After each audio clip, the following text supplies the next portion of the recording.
What do you do when you've committed a huge blunder and you're giving a presentation, a PowerPoint, a talk? For starters, you have to make a quick assessment. Is it noticeable to anyone else? Sometimes you can make a blunder and realize, it's not what I wanted to do, but no one else has noticed, at least not yet.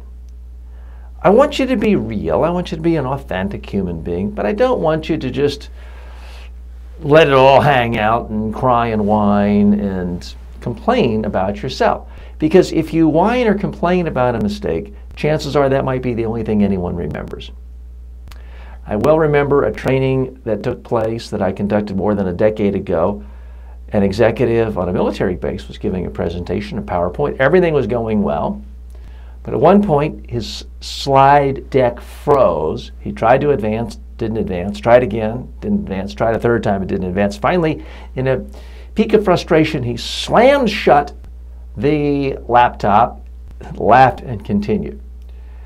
Afterwards, everyone said, "Oh, that was a great presentation. I loved when you slammed that computer down," and kept on going. But when I asked people, what messages do you remember from that presentation, nobody could remember anything. And it was because the most memorable moment of that whole presentation was that act of frustration, slamming the laptop down. The sort of, the agony of it. It just became really memorable. And that's not what you want. You want the memorable parts of your presentation to be on what you are saying.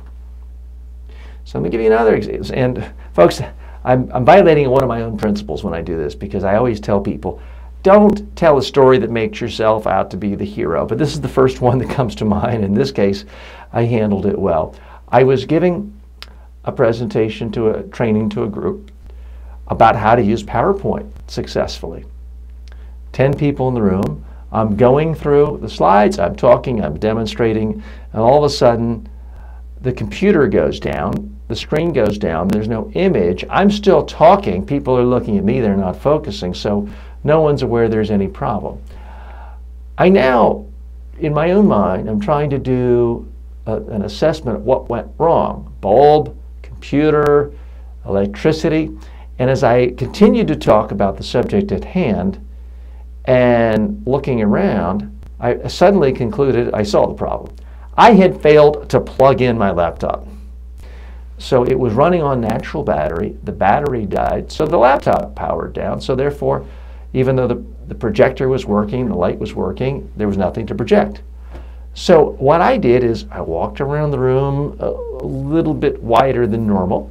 I then tossed a question to someone in the front of the room. I was at the back of the room, and while no one was looking, I bent down, plugged in the laptop, it powered up, continued talking, and I was ready to go into the next slide.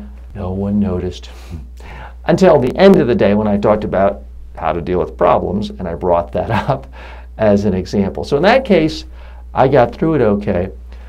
You don't have to be perfect with your mistakes. If a ceiling caves in and has knocked you on the head, certainly you can acknowledge that. But if it's something small, something little, just keep going.